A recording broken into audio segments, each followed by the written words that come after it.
Hello everyone. तो मैं बात करने वाला खेसारी लाल यादव जी और सृष्टि भारती का एक बहुत ही बेहतरीन सॉन्ग के बारे में, जिसका पोस्टर आ चुका है और इस गाने को लिखे हैं आदर्श सिंह जी और इसमें म्यूजिक दिए हैं मास्टर प्रिंस जी।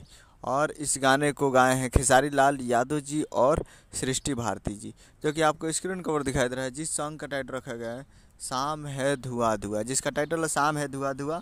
और ये एक हिंदी गाने का रीमेक आ रहा है। जी आपको याद होगा कि दिल जले मूवी में एक गाना है शाम है धुआं धुआं, उसी गाने का रीमेक भोजपुरी में बनने वाला है।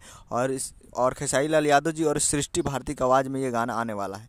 तो बहुत ही बेहतरीन होने वाला है। एक हिंदी गाने का रीमेक भोजपुरी में होने वाला है, तो बहुत ही तगड़ा है और बहुत ही ज़बरदस्त आने वाला है। जो भी रीमेक गाना हिंदी का होता है वो बहुत ही तगड़ा बनता है, जो भी खेसारी लाल यादव जी बनाते हैं। तो आप लोग तैयार रहिएगा। और ये कमिंग सून है। जी हाँ, ये कमिंग सून है, बहुत ही जल्द आप लोग को देखने को मिलेगा। और वीडियो में खेसारी लाल यादव जी और पारुल यादव जी फिट में है। पारुल यादव जी बहुत ही बेहतरीन सॉन्ग है। ये टी सीरीज हमारे भोजपुरी से आने वाला है, तो आप लोग तैयार रहिएगा, 1-2 दिन में आ जाएगा।